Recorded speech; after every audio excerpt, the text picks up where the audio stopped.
You are listening to Food for Worms, the original true crime podcast.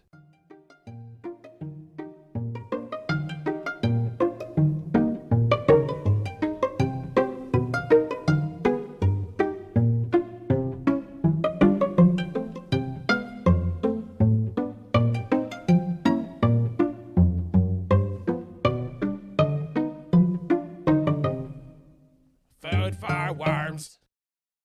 I don't have a thing. You had a thing. Now it's gone. You just.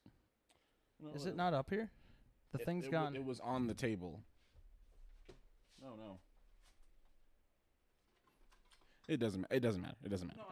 No, it's right here. Sorry. There you go. No, it's funny because I put it there like an idiot. The thing we're talking about is a bottle opener. Yep. This is probably all going to get edited out anyways. Edited? That's a weird word. No, that's a real word. No, keep it in, you coward. This is Food for Worms. My name is Sam. My name is Darien. Your not so reluctant host. I'm actually happy to be here. I'm always happy to be here. What the fuck does that mean? I'm actually happy here. I'm actually happy. We went out for lunch today, which was great. It was super nice. Like able to go out to a spot and sit down and mouth breathe with other people.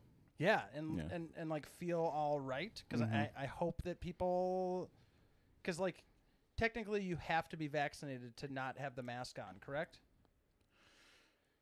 I think that the recommendation is just wearing a mask in general. No, the recommendation is if you have your vaccination that you can basically start fucking anybody again.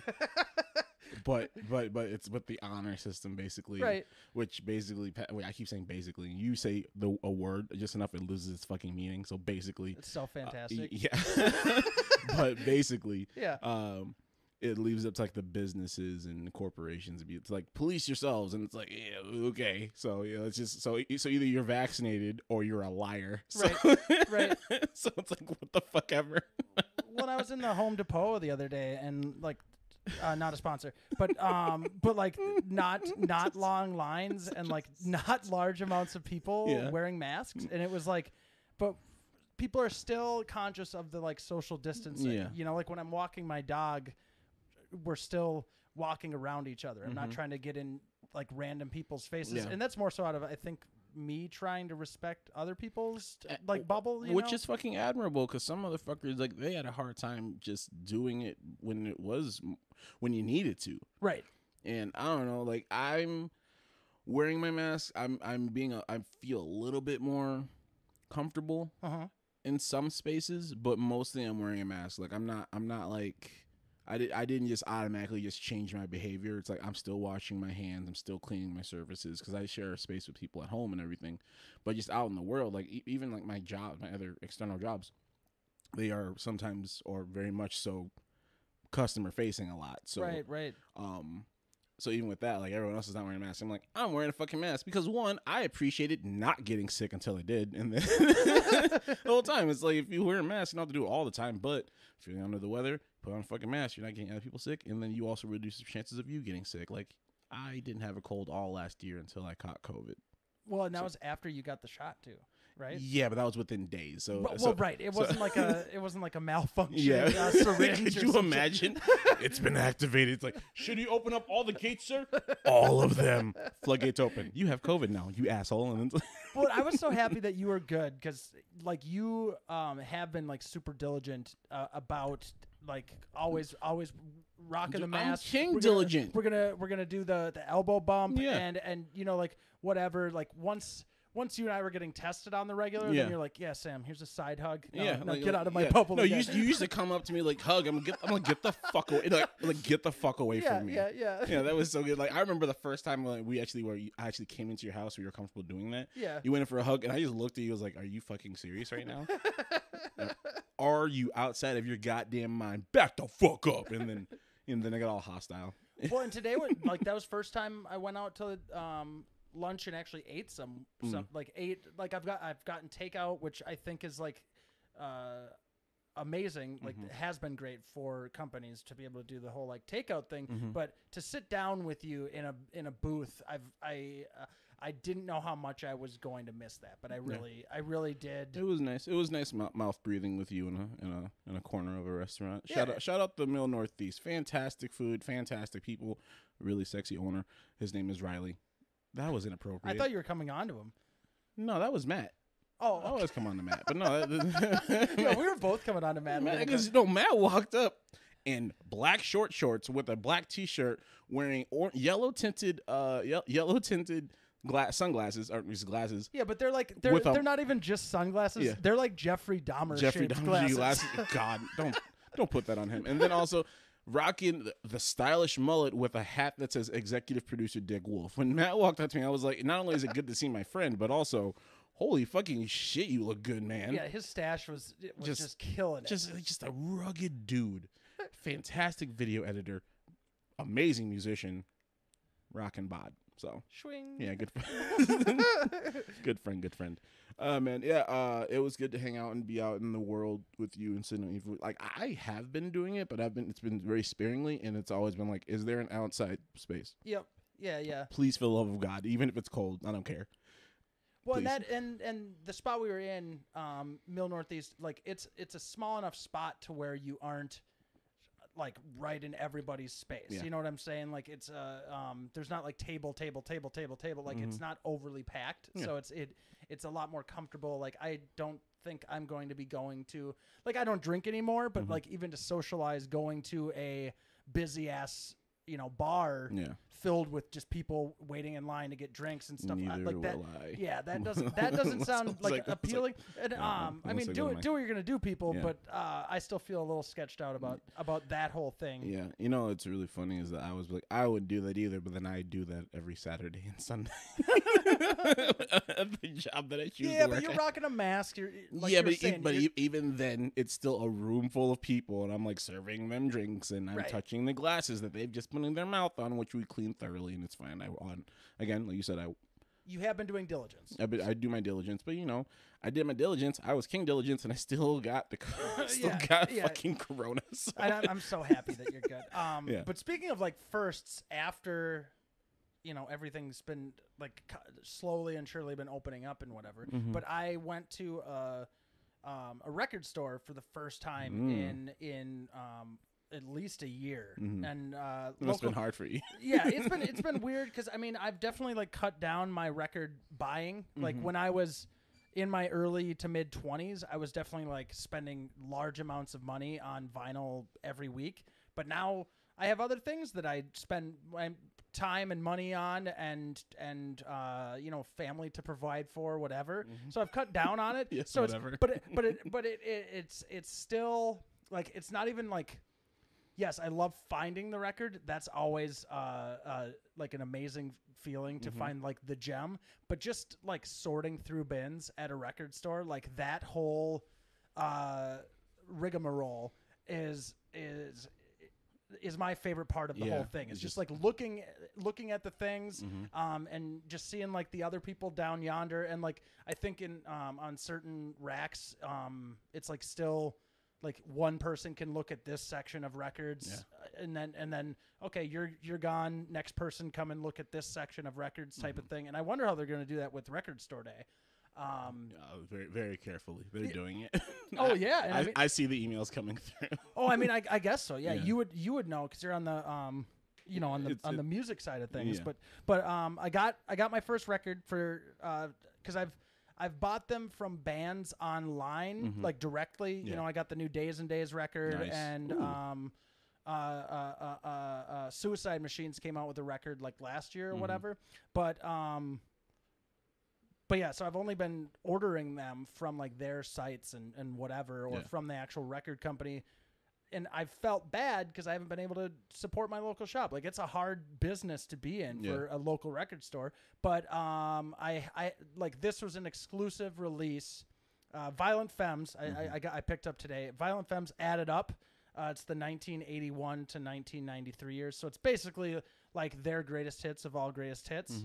And it was released on vinyl today, and it was like the Fetus just put out like, hey, we're going to be getting this. The Electric Fetus out of the Twin Cities, the historical The premier record store in Minneapolis. Yeah, hell yeah! If you haven't heard of it, if you make it to the Midwest, you gotta come check it out here in Minneapolis or Duluth, Minnesota. Yeah, it's for all you folks listening in fucking Nevada. Yeah. You guys make your way here if you like the records. But it was so nice. Like I pre-ordered the record, so it was like waiting for me at the counter. But I still like perused and like looked through the bins. This was the only thing I picked up today. I already paid for it, whatever. So it was like a nice, quick exchange at the counter. Yeah. But it was just nice to be able to be back in there, just looking at the cards that say the different names. I always like to find the new local stuff. I always like to check out the hip hop stuff, a lot of local stuff, because that's like I always like to see what's coming out with you guys at Rhymesayers. And I just love supporting the local music and the local businesses. And the Fetus has always been really big on pumping out like local music. You know what I'm saying? Yeah, that's for sure. Speaking of local folks, I've been listening to a rap duo called Blood Smoke Body. That's I love the name. I need to ask them what Blood Smoke Body means, but they fucking just bar you to death. Fucking just amazing production and great lyricists. It's Nazim and the homie Spencer, and they've been doing it for they've been Nazim and Spencer Joels, but now they did Blood Smoke Body, and it's like the dude and the homie Liban. Liban, he's like a producer or he's a videographer, but he's always in the middle of it, and I appreciate him because he's fucking great. But if we're talking about local folks, Blood Smoke Body, look them up. Oh, I'll check it out. No, you listening. You listening while you're driving, while you're working at your bank job, Lindsay, or if you're walking around with your baby, hi Raquel. Look up and go on your Spotify, where you also can find this podcast, and look up Blood Smoke Body. Give them a follow, give them a listen. Great kids, amazing music, and What else did you get from the record store? I didn't get anything from the record store today, but I just had a couple of recommendations. But I wanted to talk about this record some more. Yeah. D, have you ever been like a fan of Violent Femmes? Like, do you really know them? I don't know them that well. I've seen them live several times. And they're one of those bands where I like some of the songs. You showed me a lot of them. Yep. There was one of those bands I know like is objectively great and well loved, and if anyone ever talks, they're like one of those bands that they're like Sade to me. So it's like I don't listen to a lot of Sade, but I know Sade's the shit. Right. And you try to tell me Sade sucks, you're wrong. Right. You're wrong. Like Fuck off. You can appreciate them for what it is, even though you haven't experienced it fully yourself. Yeah. You still know that they're objectively great. Exactly. Right. I get what 100% what you're saying. I think it was one of the, speaking of seeing them live, I think it was one of the last shows I saw at First Avenue was Violent Femmes, and maybe Atmosphere was one of the last ones, and Violent Femmes was one of the last ones of the last like few shows I saw before everything. But this record in the before time, in the before time. That's what we're gonna call it. But this is called "Add It Up," which is the name of one of their songs. Add it up. But yeah, it's basically their greatest hits. And if you haven't heard Violent Femmes, you got to check it out because it's I don't know, it's old school 80s like indie mixed with punk rock mixed with like folky, like even like country and blues, like bass riffs and stuff. The drummer will play on a fucking grill, like a stand up like old Weber grill. I've seen like videos. For food? No, yeah, like a Weber grill. Like he has his snare, like because the drummer plays standing up, and he'll just play on the snare with the hi-hats. But like, there's songs that he will just hop on a fucking grill and just play the top of a Weber grill. Okay, that's great. But not even I wish that I'd been there the first time they tried miking one of those up. Like the front of house guy just walking up, he puts somebody's like loading in a Weber grill, right? And everyone's like, "Sir, we can't have that in here. We can't do a grill inside." I don't know if anyone's told you, but this is a Wendy's, and it just gets into I guess you could have a grill at Wendy's. It doesn't matter anyway. The front of house person plugging a mic up to this fucking thing the first time.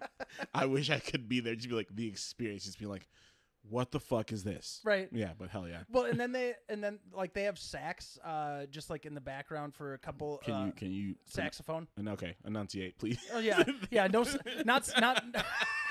No, that's so totally justified. They have sax. Yeah. But no, they like in a few of their songs they'll have like sax in the background. So like when I saw them live, they just have a random dude, and I think it's the same guy that goes with him. But it's like it's bigger than a bass saxophone. So this thing's like, it's got to be because it's on a stand. Like he can't hold it. And he's playing it, and it's got to be oboe. It's a saxophone, but it's like 7 feet tall. That's too much. And it's just on a stand, and this guy just plays that for like a couple songs. So they bring that whole rig in just for him to play on a few tracks, and it's so good. Again, another instrument where I wish I was there for the front of house person. Be like, sir, what the fuck is this? I mean, it's a little bit different because they make the horn mics, which can get the pitch. But like, yes, something that large would be much different than just doing a small little trumpet. Sir, is that a grill? Sir, that sax is too big. It's a fatty. It's a fatty sax. But yeah, I got to meet a couple of the guys. They were just like walking around, and like it's always. Like I don't really fanboy out when I meet people, you know, but you do. Well, that's gonna be my next question. But out of respect, I don't try to be all weird. Yeah, you know what I mean? Sure. Like I understand that they're a human and they are happy that I enjoy their stuff, but they don't want me like people flipping out like for sure. Yeah. Like kids screaming or like crying and stuff sure. is that would make me freak out, and I understand, or I try to think of it from their perspective. For like sure. how would I feel? Yeah, you remain in your body, and I get that.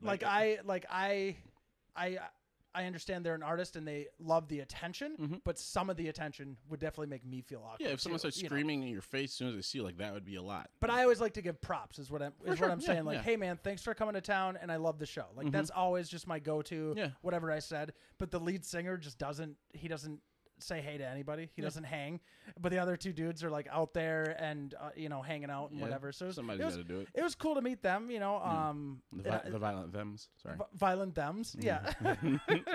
But I got a little beer koozie from that show. So yeah, it was a good time. You Violent. I'm always weird about merch. If there isn't a good like they didn't have this record, and this is the one I've been wanting because they're waiting for it to get repressed. I guarantee you, it was probably like sitting on a boat somewhere in Latvia. You think so? Maybe. so many of the great print, like besides like Third Man Records, like so many of the great printing spots that are worth a damn are all in Europe. Oh really? Yeah. Also, don't quote me on Latvia. That's just the first country that came to mind. But yeah, so much of the vinyl that comes into the United States that's worth having. Oh, awesome. is from Europe. Latvia specifically. No, that was just the first fucking place I thought of. But yeah, okay, so I do want to touch. I want to touch on the one thing that we probably should go on break real quick. But okay. So the power of celebrity. I also agree, and like just like stay in your body. Yep. You don't need to freak out and scream. Right. However, there are some people that you run into. These kind of have like you just love their work. Yeah. And regardless of how cool you think you want to play it, sometimes you just don't. So like. I've had a few of those. And probably the one where I was like the most giddy was Pam Grier. No, sorry. Was it Pam Grier? Not Pam Grier. Not the Pam like Pam P-A-M-N? Pam, like P-A-M. Pamela. Pamela Grier? No, it's not Pam Grier. That's the actress. That's the that's Auntie. No, that's the one. I was thinking Judy Greer. And she, yeah, you heard of her? She does like one of the voices on Archer. She's like she's one of those actors that's very,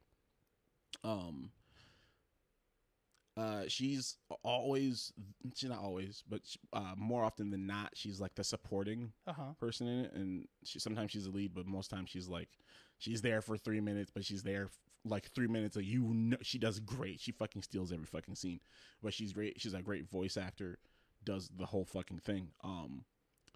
But the only time I met her, I didn't realize what the fuck was going on, and I didn't lose my cool, but I was like, you're Pam Grier. Because I just seen Jurassic World that day. Oh, and she's is that the mom. The aunt? Yeah, no, the mom. Oh, okay. The very beginning of the movie, the aunt, that's Dallas Bryce Howard, but no,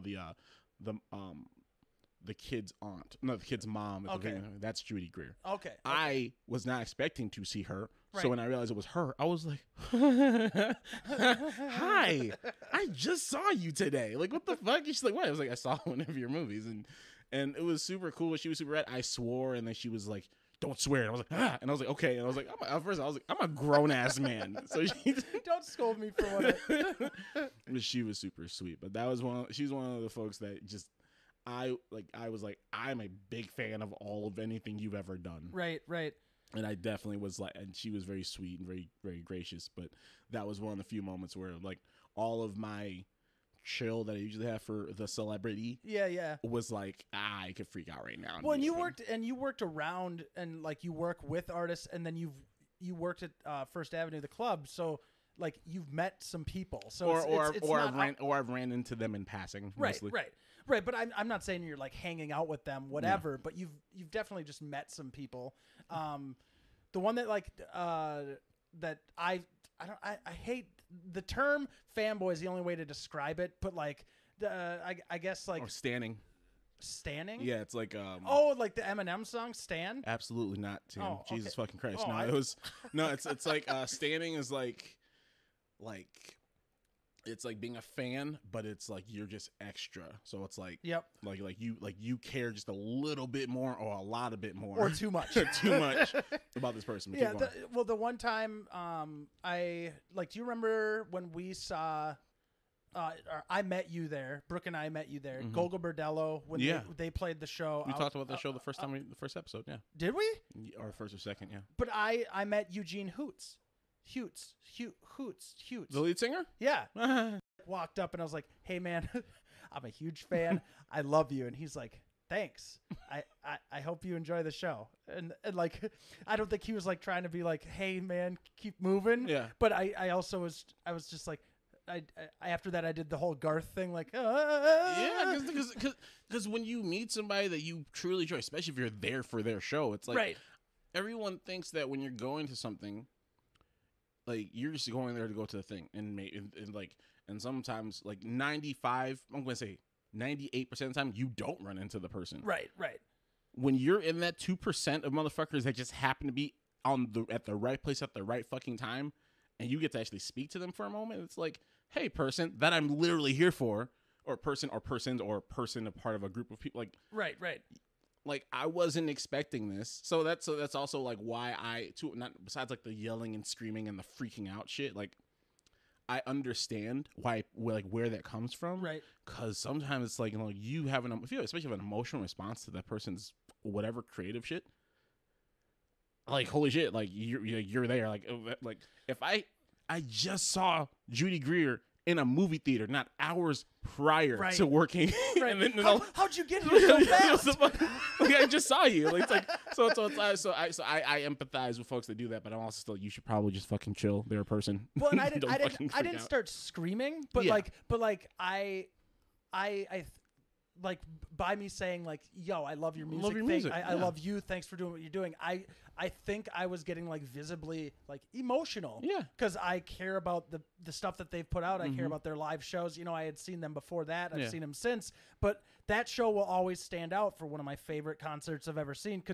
I mean, yes, one of the best shows I've ever seen. Same. But also I ran into the dude like prior. Yeah. I got a little emotional and then walked off all awkward because I had like, it wasn't I don't think I freaked him out or anything. I just had a moment, and it was more than usual. So I was standing, like you said. No. You're a fan. Standing is like you are a part of a fucking... Okay, there's a big difference. Okay. Like, so you and I can say that we stand, but we would use it incorrectly for a Gogol Bordello. I guess for this case, it's like I would say that you are a stan for what's his face, Tom Waits. Yeah, you're a Tom. If I met Tom Waits, I'd shit my pants and probably try to suck his dick. Okay, well that's a lot. That's just a lot. But and while you scratch your junk in front of me, I just adjusted my crotch. Get the fuck out of here. But good thing we're about to take a break. I don't know if I want to. No, I think I want to keep this. No, matter of fact, in the conversation, this has been Food for Forms. We're gonna take a quick break. I'm gonna go reevaluate my fucking life for like 30 seconds. Oh my fucking god.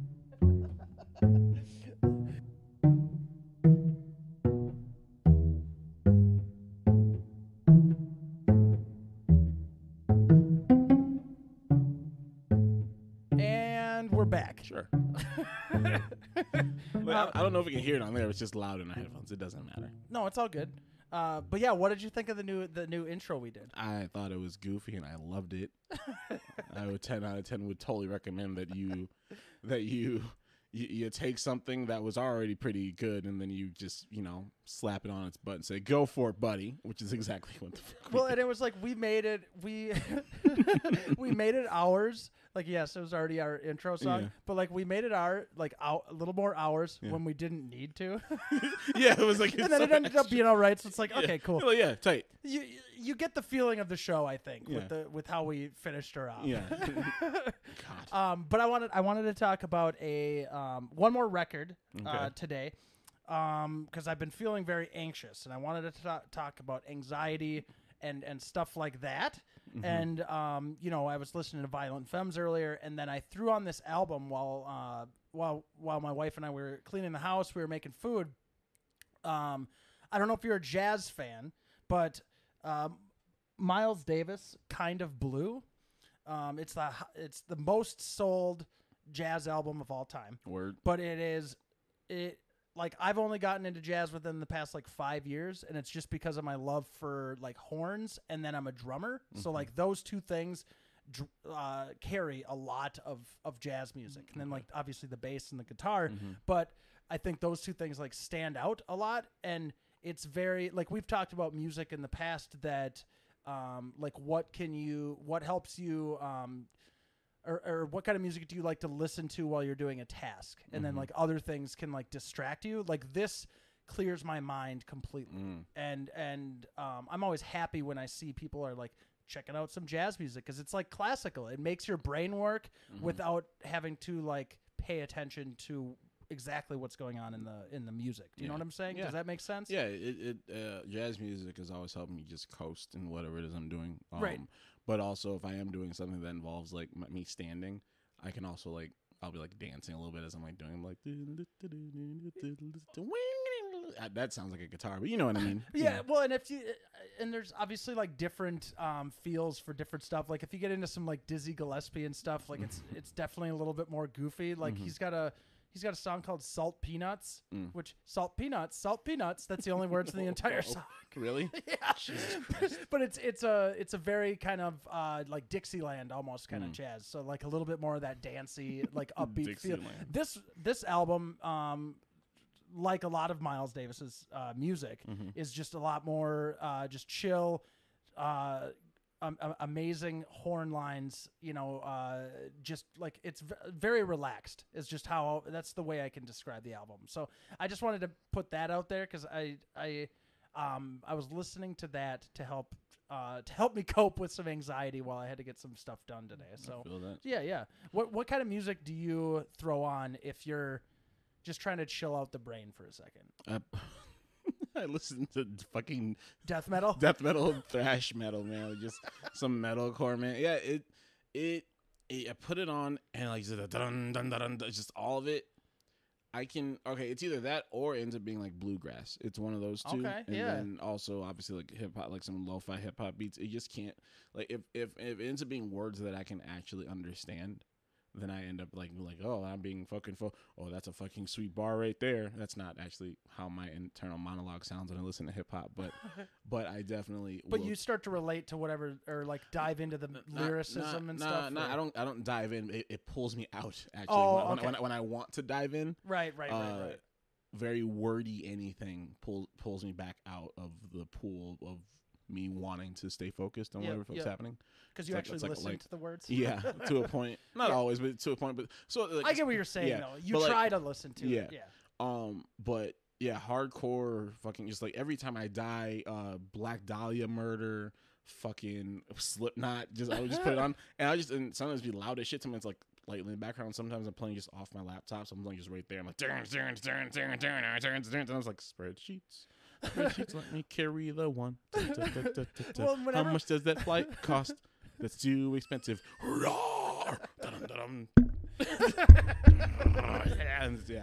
Yeah. When everybody was getting into the, like, I've always had a large love for the metal scene, just because, like, it's my favorite music to watch live, but I never knew what stuff to dive into to like know what bands I enjoy, whatever. But I've been, like, sometimes if I'm running errands, I've been throwing on Job for a Cowboy.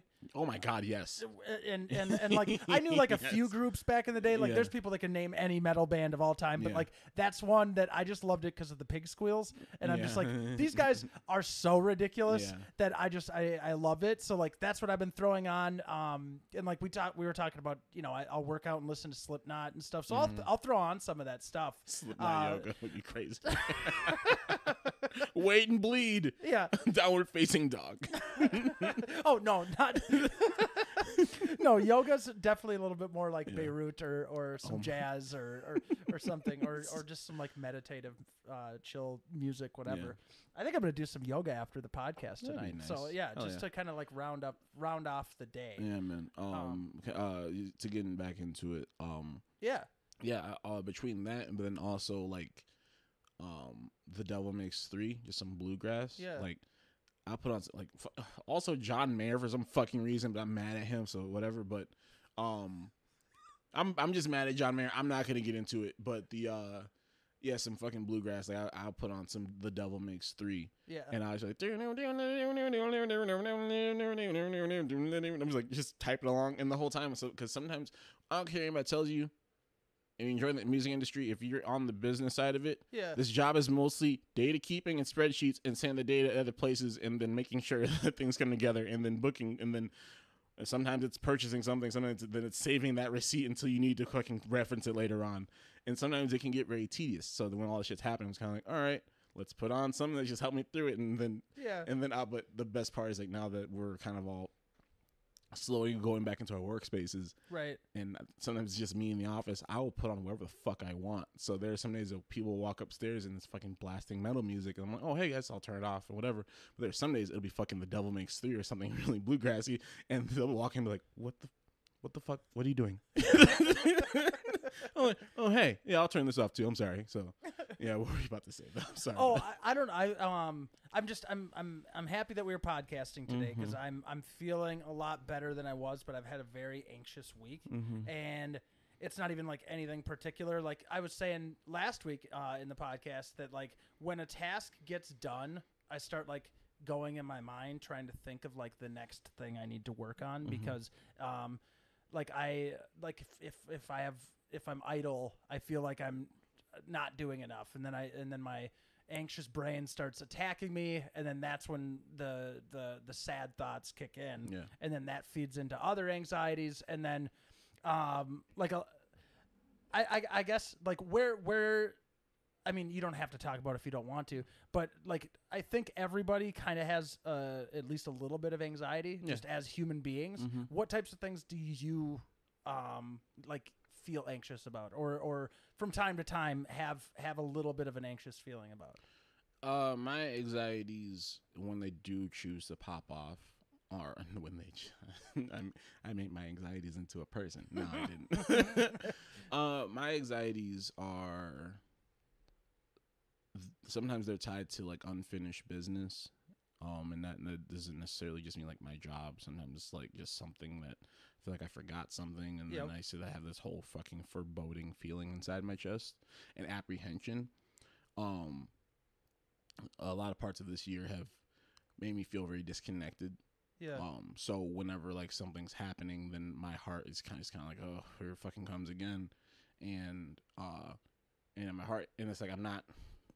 I do my best to ground myself. Yeah. But I still live with that feeling, and then eventually it passes. Like that's one thing I always have to tell myself. Like even when I'm having my anxious moments, or when I'm at my saddest, and short of it being something that I can directly control in the moment, and it's not about control, but it's like something that I can't do anything about. Right.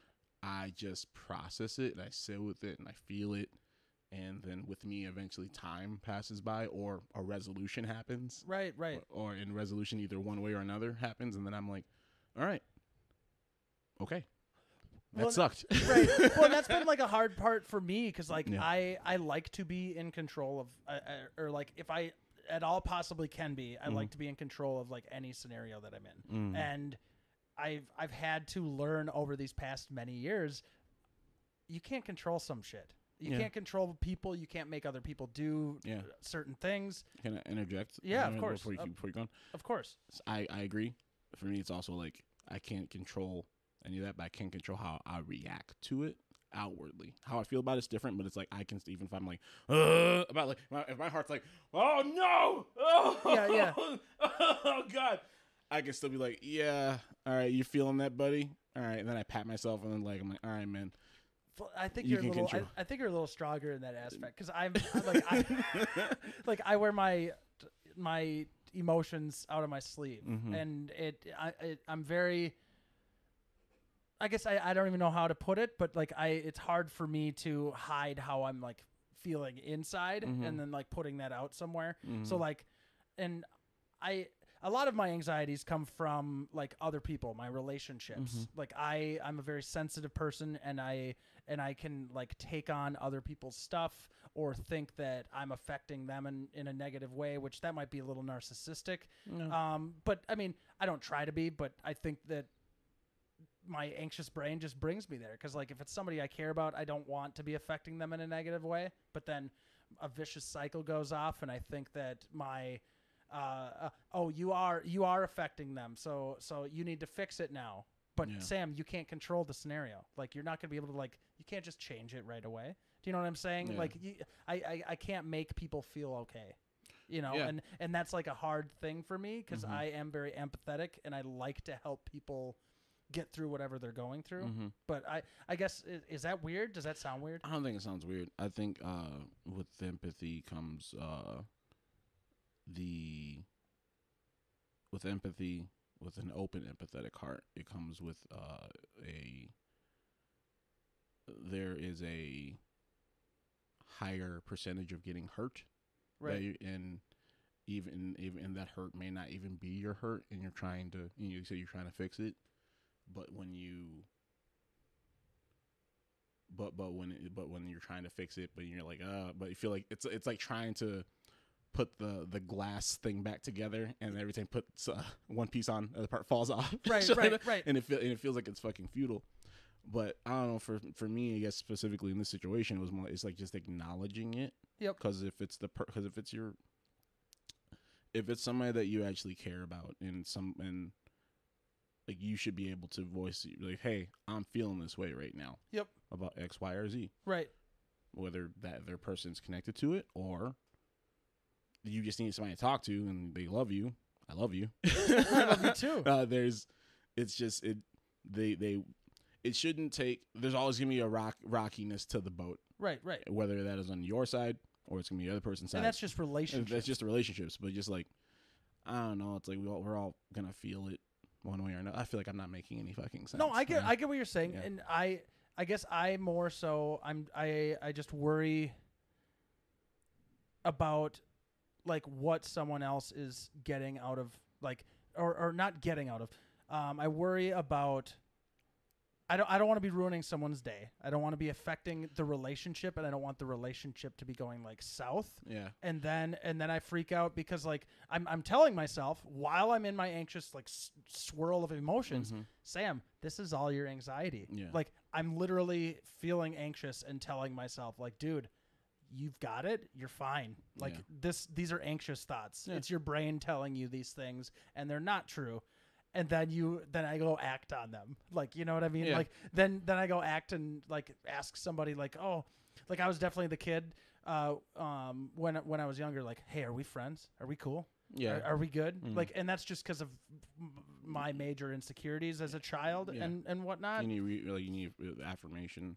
Right. Yeah. And uncertainty. It's always been a fucking weird gray area. And you know, like people communicate in different ways, and it's still, you know, I'm a 32-year-old man still fucking learning that. Yeah, you know, and it's just like meditation. It's a thing you keep doing, and then you fall off, and then you get back up, and you fucking do it again. Right. Like it's imperfect. Like I don't like this. Okay, maybe it is cyclical, but I think there's also like it's like rising rising to the occasion with the experience. Like, cause like, it's like one thing like you realize that it's happening. So then you can either like, I know this feeling sucks. What happened last time?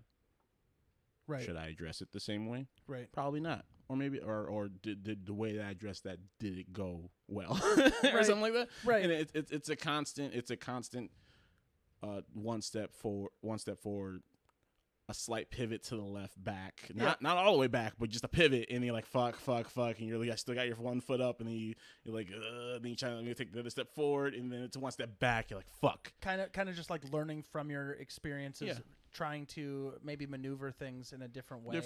For you, but you also, I'm also a big fan of sitting with your feelings as well, because like sometimes it's just like, yes, it's happening, yes, you feel that way, but sometimes it's just like you just gotta sit with them, you have to process them, you have to just be like, I'm feeling this way right now.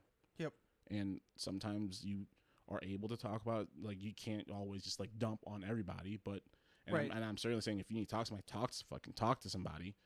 But sometimes it's just a matter of just like sitting with the feeling. And that's definitely something I've worked on, like learning, like just that reality, just what you're saying in general, just sitting with anxiety, depression, sadness, whatever you're feeling. Just process it. Right. Because know that it's there. You know that it's there, because sometimes people, they just like, not some people just like, I guess I'll speak for myself. Like at one point I would just be like, I'm going to try and get to the end of this now. And it's like, you can't, like sometimes, because they're like, you have to do some living. Yep. Sometimes just to get through the bullshit that is sometimes anxiety or just general anxiousness. And because I know anxiety is different for everybody. And that's always my go-to first step. Mm-hmm. Let's get through this. Let's do this. And then I've just been learning over the past like few years, like, dude, there's nothing, like, it's that whole control thing. Mm-hmm. Like, you can't do anything about it right now. Yeah.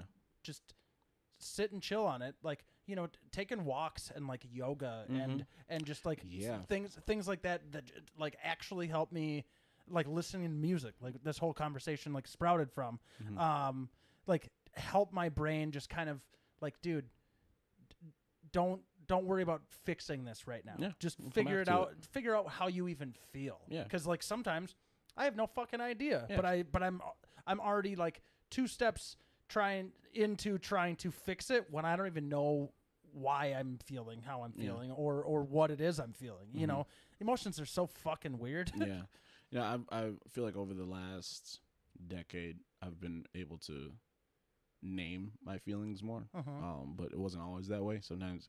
And I also used to joke a lot about being like, oh, look at those feelings, you're just gonna bottle them up. Like there was at one point, I think I may have mentioned this before, but I had a phone wallpaper that just says "bottle up those feelings, buddy," and I was always a joke to me, but then I realized I was actually bottling up the feelings. Right. And I don't know, there was a point for me, I guess, like on the flip side of this, I used to bottle up my shit, and I didn't let it explode in a way. I would try to find a way, like honestly, like for me, it's a really grueling experience, but one of my greatest releases in this life is being in a fucking mosh pit. But that mosh pit has to be every time I die. And those motherfuckers would come to Minneapolis once a year. Right. And I wouldn't go out there and be like fucking people up. I'm like, I just need that release.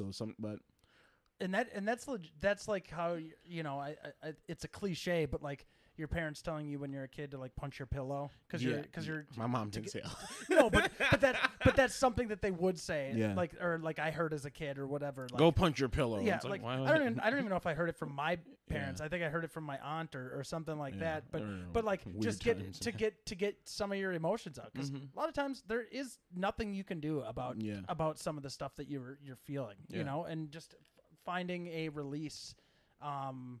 And it's just been, main thing for me has just been learning how to like sit in it and just experience it. Yeah, I guess with kids, and this is coming from a non-father, so I will I will be really respectful and thoughtful. Oh, you're fine. Here, but it's like with kids, it's always like you're feeling it, especially my little cousin. Like, you're feeling it right now. Okay, we're just gonna sit here. We're gonna feel it. You're gonna cry. Let's cry it out. Yep. Like breathe in through your nose, out through your mouth. All right, you're sad. You're mad. What are you mad about? And just help them process it that way. But I feel that also works for adults. It's kind of like you're feeling way right now. Right. Well, all right, let's breathe. Well, and I like the comforting, but like not stifling. Yeah. Not stifling the feeling. Like let's not or at least I try to do that. Like sometimes it's like, dude, I'm sorry. I want you to be okay. Yeah. But also just letting them have a good cry and just like, oh, yo, you got to get your emotions out. You know what I mean? And I try to be conscious of allowing my child to do that. You and I come, I feel like, from one of the last, it's not gone, but one of the last generations where it was like, shut up and stop crying before I give you something to cry about. Yeah, exactly. like, and I was, and to a point, I was like, that's fair. Because I think the intention of that was to be like, work it out, or we're gonna go down this other really shitty road. Right. And I was like, word, I see how that may have worked in the 60s, but we're here now. But yeah, man, being able to process shit with time is always really important, and I'm glad that we're leading into a more empathetic and. Well, it's just easier to talk to people, like like two dudes being able to talk about anxiety. Like a lot of, I feel like I guess I can't talk for other people, but some people probably don't have that. Like just somebody they can speak to, or they don't want to speak about those things. Yeah. And everybody has obviously different expectations, different ways of coping, all these different things. But I've always just learned that, like Dee and I got lunch today, and I was feeling anxious all week. Before we threw on the mics tonight, I told Dee, I was like, I'm feeling the best I've felt in like a few days, just because I was able to, outside of the podcast, I don't mean throw my shit on you, but chat it out with my buddy. Yeah. You know what I mean? And that, I think, is the biggest therapy, because it wasn't like Darien listing off like, okay, Sam, you could do this, you could do this, you could do this. No, let's just have a conversation. And it organically happening helped my whole entire week. Yeah. You know what I'm saying? Well, I'm glad that it was able to help. There's a thing that I heard recently where it was like, because sometimes people, they don't listen just to listen. They listen because they want to respond. And for me, it's like my default setting is I'm just gonna listen, and then if you want solutions, do you want to be comforted or do you want solutions? Right. And sometimes I start with, you just want to be heard, and most people, they just want to be heard. They don't want to fucking like stop. They don't want to.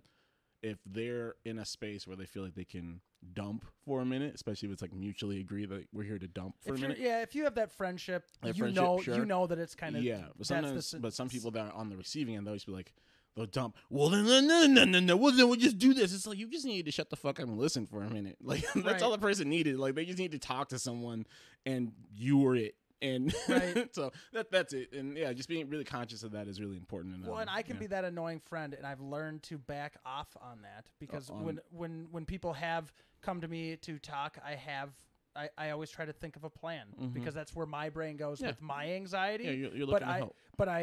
Yes, I'm looking to help. It is out of a place of positivity, but I think that positivity can be toxic, because it probably added to their anxiety or their depression, or however they were feeling with this thing that they're going through, and they don't need me or anybody to try and help fix it right now. Yeah.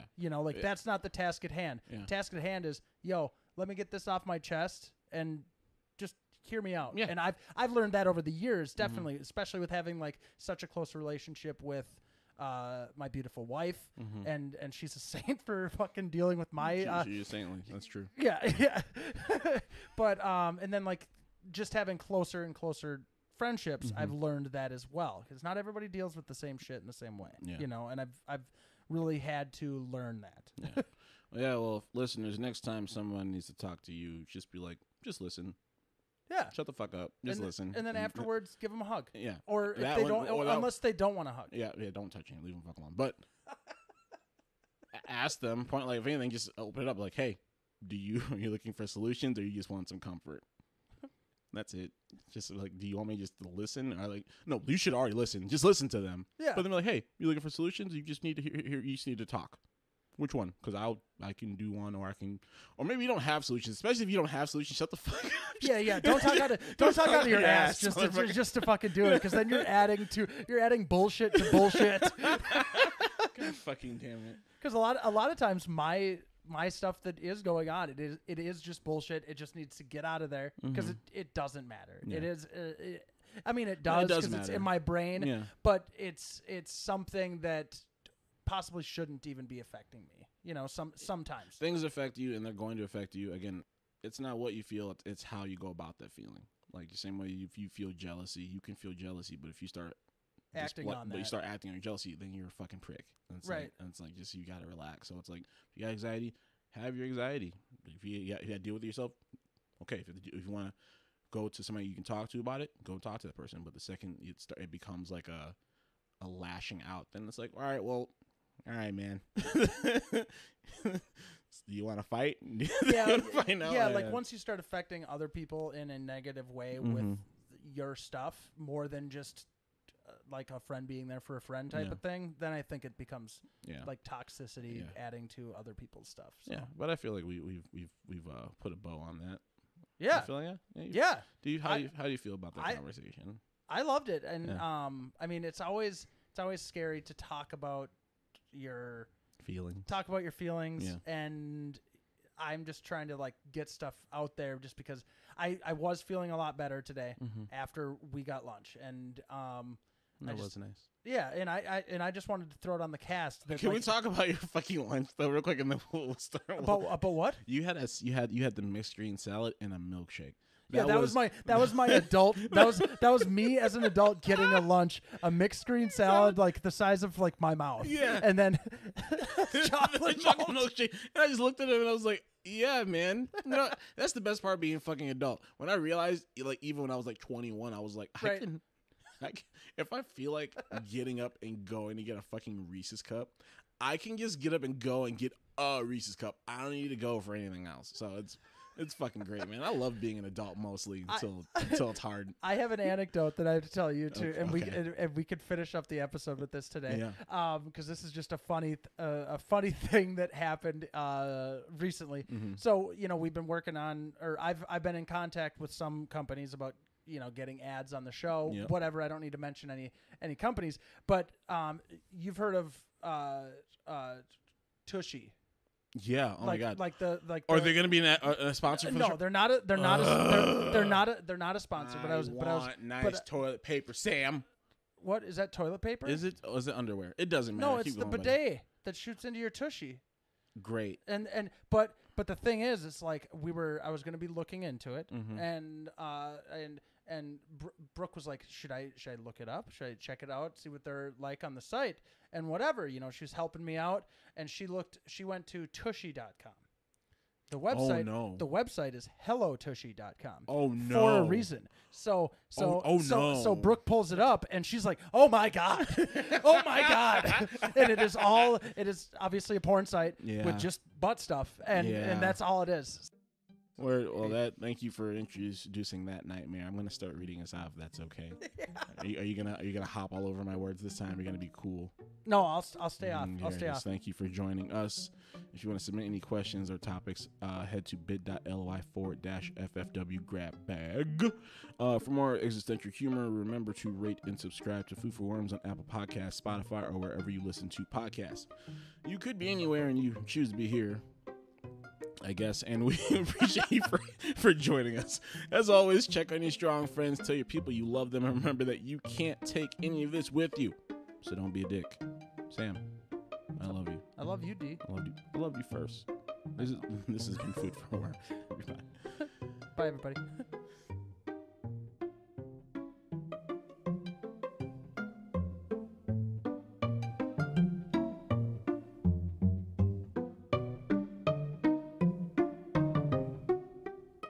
Food for Worms podcast is a Kiss Kiss Gang Gang production. It is recorded and mixed by Sam Sarver. Executive producers are Darien Washington and Samuel David Sarver. I don't know why we're talking like this. Theme music is by Muffins by Dresden, the Flamingo. Find us wherever you get your podcasts and hit us up at foodforwormspodcast@gmail.com for submissions and inquiries. Or stupid questions. Yeah, we're getting our lunch money back from our school bullies.